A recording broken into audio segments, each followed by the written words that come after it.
નમસ્કાર મિત્રો, ગઈકાલે આંદોલનમાં જે સફળતા મળી એનું કારણ શું કોઈને ખબર છે?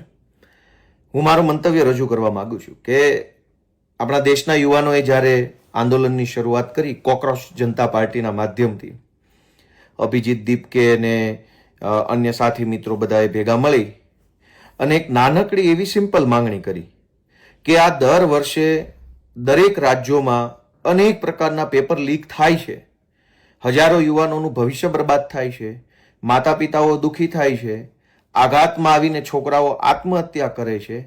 આટલી ઘટના વારંવાર બને છે તો કોક તો એનો જવાબદાર હોવો જોઈએ. કોઈ એક વ્યક્તિ અથવા કોઈ સિસ્ટમનો માણસ તો એનો જવાબદાર હોવો જોઈએ અને એ જવાબદાર છે દેશના શિક્ષણ મંત્રી.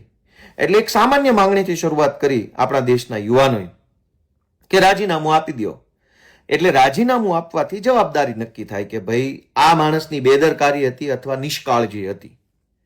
હવે દેશભરના યુવાનો ભેગા થયા અને આ સિમ્પલ માંગણી કે ભાઈ જવાબદારી નક્કી થવી જોઈએ. અને જવાબદારી સરકારમાં ક્યાં, જવાબદારી તો બધી જ નક્કી થતી જ હોય છે રોજે રોજના જીવનમાં, પ્રાઇવેટ નોકરીઓમાં, કુટુંબમાં, પરિવારમાં, જ્ઞાતિમાં, સંસ્થાઓમાં, બધી જ જવાબદારીઓ નક્કી થતી જ હોય છે કે કોઈ ઘટના બની છે તો એનો જવાબદાર કોણ. દેશના બાળકોએ જ્યારે જવાબદારી નક્કી કરવા માટેની માંગણી મૂકી તો દેશની સરકારવાળી પાર્ટીના નેતાઓએ અને દેશના પત્રકારોએ, ટીવીમાં બેઠેલા બધા પત્રકારોએ બધાએ ભેગા મળીને આપણા જ દેશના બાળકોને એટલી બધા ખરાબ ચિતરવાની કોશિશ કરી કે એની કોઈ હદ નહોતી. શરૂઆતમાં એમ કહેવામાં આવ્યું કે આ ચાઇનાના એજન્ટો છે, પછી એમ કીધું કે આને વિદેશથી ફંડિંગ આવે છે, પછી એમ કીધું કે આ દેશના ભાગલા પાડવા આવ્યા છે, આ દેશ વિરોધી તત્વો છે, આ લોકો સનાતન ધર્મ વિરોધી કામ કરી રહ્યા છે, આ લોકો વિદ્યાર્થીઓ માટે નહીં પણ સરકાર પાડી દેવા માટે થઈને કામ કરે છે. એટલા બધા વિકૃત પ્રકારના આરોપો દેશના યુવાનો પર કરવામાં આવ્યા. અને જેમ જેમ દેશના યુવાનો પોતાની માંગણી મજબૂત કરતા ગયા એમ ટીવીમાં રહેલા પત્રકારો અને ભાજપના નેતાઓ અને દેશની સરકારે એટલી હદે ખરાબ ચિતરવાની કોશિશ કરી. પણ દેશના યુવાનો પાસે સૌથી મોટું હથિયાર કયું હતું સરકાર સામે લડવા? સૌથી મોટું હથિયાર હતું એમની વિવેક બુદ્ધિથી વિચારવાની ક્ષમતા, અંગ્રેજીમાં રેશનલ થોટ પ્રોસેસ, ગુજરાતી હજુ થોડુંક સરળ કરીએ તો તર્ક શક્તિ. દેશના યુવાનોએ સતત સરકારના એજન્ડાનો, પત્રકારોના બધા વાહિયાત આક્ષેપોનો જવાબ તર્કથી આપ્યો. તર્ક શક્તિથી મોટી શક્તિ હોય શું શકે? દેશના છેલ્લા 10 વર્ષમાં ભાજપની સરકારે લોકો તર્કબદ્ધ રીતે વિચારતા બંધ થઈ જાય એવા પ્રકારના બધા જ ષડયંત્રો કર્યા.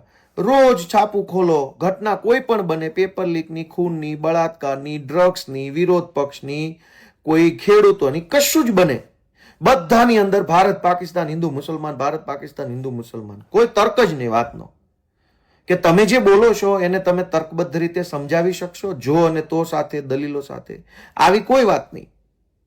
પણ દેશના યુવાનોએ પત્રકારોના બધા એજન્ડાનો જવાબ તર્કથી આપ્યો.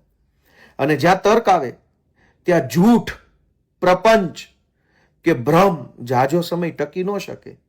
કેમ કે તર્કનો જવાબ તર્કથી મળે તો જ સામેવાળા માણસને સંતોષ થાય.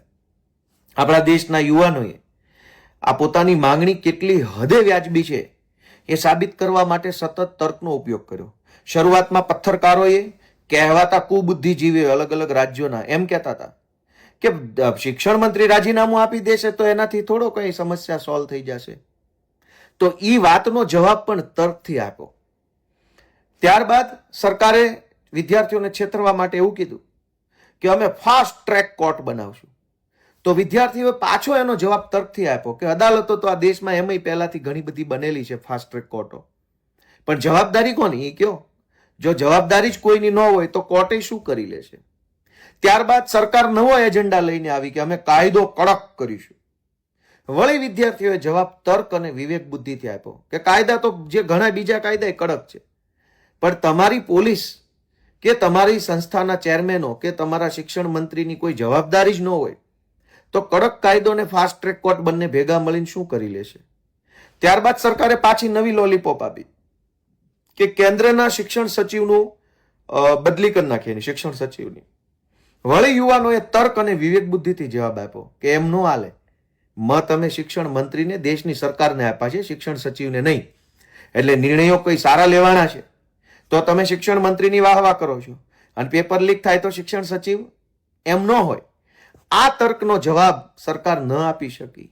એટલે છેલ્લે આ તર્કબદ્ધ જુવાનિયાઓની સામે લોજિકલી વિચારતા, રેશનલી વિચારતા, વિવેક બુદ્ધિથી કામ કરતા જુવાનિયાઓ સામે હિન્દુ મુસલમાનની દુકાન ખોલનારા બધા જે અંગૂઠા છાપ જે વૃદ્ધ નેતાઓ છે એને ઝૂકવું પડ્યું.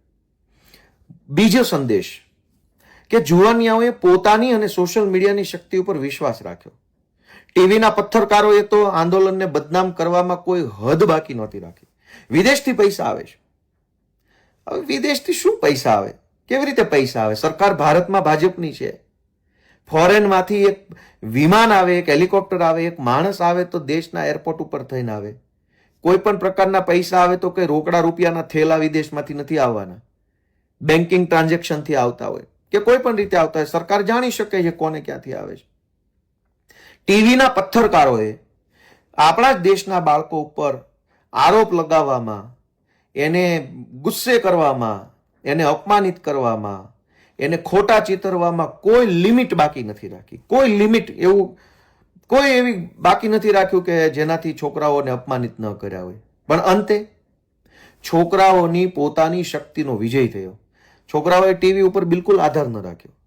ગુજરાતમાં પણ આ શીખવા જેવું છે કે આપણી વાત તર્કબદ્ધ હોવી જોઈએ. હિન્દુ, મુસલમાન, ભારત, પાકિસ્તાન, પટેલ, કણબી, કોળી, દલિત, ભરવાડ એમ નહીં. તર્ક હોવો જોઈએ વાતમાં કે સત્ય શું છે ને અસત્ય શું છે.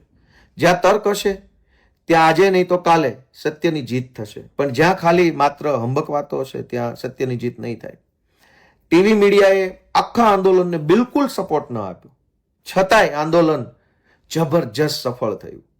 આંદોલનો તો ભૂતકાળમાં સફળ થયા, પણ ભાજપના રાજમાં આંદોલન આખું અવડું મોટું થાય અને સરકારે ઝૂકવું પડે, વડાપ્રધાને રાત્રે 12 વાગે વિડીયો બનાવવો પડે, એવું ભાજપની સરકારના આ નરેન્દ્ર મોદીના ઇતિહાસમાં પહેલી વખત થયું છે. અને એમાં ટીવીનું કોઈ યોગદાન નથી.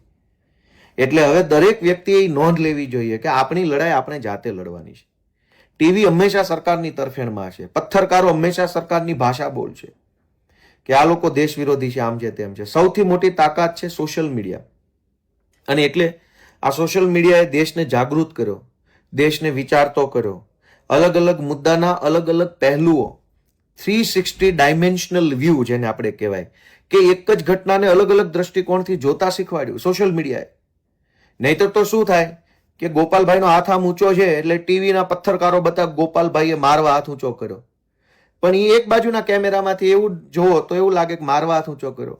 એક પાછળના કેમેરાથી જોવો તો એવું લાગતું ખંજવાળવા હાથ ઊભો કર્યો. જમણી સાઈડના કેમેરાથી જોવો તો એવું લાગતું હોય કે એ તો પોતાનો બચાવ કરવા માટે હાથ ઊંચો કર્યો છે. ડાબી સાઈડના કેમેરામાંથી જોવો તો ખરેખર ખબર પડે કે હાથ શું કામ ઊંચો કર્યો, કોઈને ઈશારો કરવા ઊંચો કર્યો છે.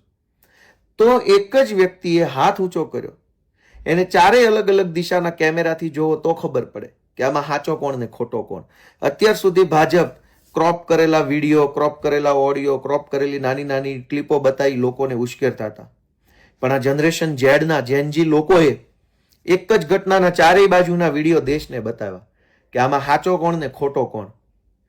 જ્યારે છોકરાઓને લાઠીચાર્જ થયો ત્યારે એક જ ઘટનાના અલગ અલગ સાઈડના વિડીયો આવ્યા, દેશે જોયા, બધાને ખબર પડી કે સોશિયલ મીડિયાના માધ્યમથી કે આમાં પોલીસે કેટલો અત્યાચાર કર્યો, આરએફએ કેટલો અત્યાચાર કર્યો, દિલ્હી પોલીસે કેટલો માર માર્યો. ટીવી જો હોત તો ટીવી એક જ બાજુનો વિડીયો બતાવી અને દેશને એવું બતાવવાની કોશિશ કરે કે આ વિદ્યાર્થીઓ નથી, આ બધા તો હિંસક વ્યક્તિઓ છે. પણ હકીકતમાં દેશના બાળકો છે. એટલે આખા આંદોલનમાં મોરલ ઓફ ધ સ્ટોરી, આખા આંદોલનનો સાર માત્ર 3 વાતો ઉપર છે એવું મારું માનવું છે. એક કે બોલો, બોલવાથી ડરો નહીં. બોલશો જ નહીં તો કોઈ પ્રશ્નનો ક્યારેય કોઈ રસ્તો નીકળવાનો નથી. આપણા ગુજરાતમાં હજારો લોકો બોલતા પહેલા વિચારે છે 10 વખત ને ડરે છે કે હું બોલીશ તો. ભાઈ નહીં બોલે એ મરી ગયા છે, અને બોલે છે એ કંઈક પામે છે. મરી તો બધા જવાના. હું બોલીશ તો મને જેલમાં પૂરી દેશે, હું બોલીશ તો મારી ઉપર કેસ થઈ જાય. આપણા દેશના જુવાનીઓએ કીધું જે થાય કરી લો, પાછું પગલું ભરવાનું નથી. ધર્મેન્દ્ર પ્રધાનનું રાજીનામું મતલબ રાજીનામું. તો શું થયું? રાજીનામું આપવું પડ્યું. શું કામ? કે બોલ્યા. આપણા પ્રશ્નો બાબતે આપણે બોલીએ નહીં. ગુજરાતમાં ખેડૂત આંદોલન હાલે છે, અનેક લોકોને અન્યાય થાય છે, પણ બોલવું નથી. તો પહેલો આંદોલનનો સબક છે કે બોલો. બોલવામાં કોઈના બાપની શેરશરમ રાખવી નહીં. શુદ્ધ ગુજરાતી થઈને શું થઈ જશે? અત્યારે જે જીવન જીવીએ છે, જેમાં પેપર લીક છે, ચોમાસામાં પાણીઓ ભરાઈ જાય છે, ખેડૂતો દુખી છે, યુનિવર્સિટીઓ કોલેજોની અંદર દાદાગીરીઓ છે સરકારી તંત્રની, પ્રાઇવેટ સ્કૂલો ખંડણી ઉઘરાવતી હોય એમ ફી ઉઘરાવે છે, પોલીસ એફઆઈઆર લખતી નથી. આટલું ભયંકર જીવન આપણે જીવીએ છીએ. એનાથી વધારે ખરાબ તો હવે આપણું શું થઈ જશે જો બોલીશું તો? બોલવાથી તો સારું જ થવાનું છે. ખરાબ તો અત્યારે છે જ. રોડમાં ખાડા છે, અનેક લોકો પડીને મરી જાય છે, અનેક લોકો બીજી ત્રીજી રીતે મરી જાય છે, ગુંડાઓ બેફામ છે, જમીન પચાવે છે. જીવનમાં બધું જ ખરાબ છે. બોલવાથી ખરાબ નહીં થાય, બોલવાથી માત્ર સારું થશે. એટલે પહેલી વાત છે કે બોલો. બોલશો નહીં તો કોઈ રસ્તો નથી. બીજી વાત કે સોશિયલ મીડિયાનો ભરપૂર ઉપયોગ કરો. જ્યાં અન્યાય થતો હોય, જ્યાં ખોટું થતું હોય, ગમે એવી મોટી તોપ ખોટું કરતી હોય. દેશના જેનજીએ વડાપ્રધાનના કેટલા વિડીયો બનાવ્યા, કેટલી રીલ બનાવી, તો કઈ ફાંસીએ ચડાવી દીધા છોકરાઓને.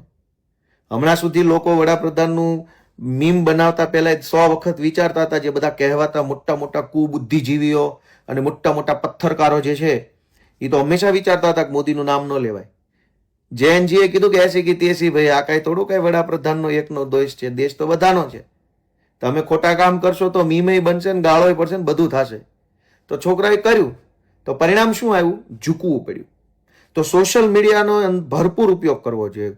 ગ્રામ પંચાયત, તાલુકા પંચાયત, મામલતદાર ઓફિસ, પોલીસ સ્ટેશન, જ્યાં ખોટું થતું હોય, ફટ કરતો મોબાઈલ કાઢી અને વિડીયો ઉતારી લેવો જોઈએ અને આખી દુનિયાને બતાવો કે ક્યાં શું ખોટું થાય છે. લોકોની નજરમાં આવશે તો તરત એનું પરિણામ આવશે. અને પથ્થરકારો તો ક્યારેય આપણી વેદના બતાવવાના નથી. પથ્થરકારો તો એજન્ડા જ ચલાવવાના છે. ગઈકાલે ગુજરાતના બધા જ પથ્થરકારોએ ટીવીમાં બેસીને ભાજપનો એજન્ડા ચલાવ્યો. એક નકલી બનાવટી ડીપ ફેકથી બનાવેલી એઆઈ ઓડિયો ક્લિપ. અમે આને પુષ્ટિ નથી કરતા. ભાઈ તમે નથી પુષ્ટિ કરતા તો શું કામ ગામને રોડે ચડાવો છો?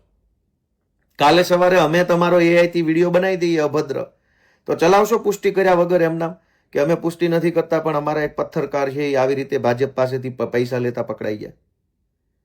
એટલે આવા આપણે બોલો, સોશિયલ મીડિયાનો ઉપયોગ કરો અને વધુને વધુ તર્કબદ્ધ બોલવાની, તર્કબદ્ધ વિચારવાની કોશિશ કરો.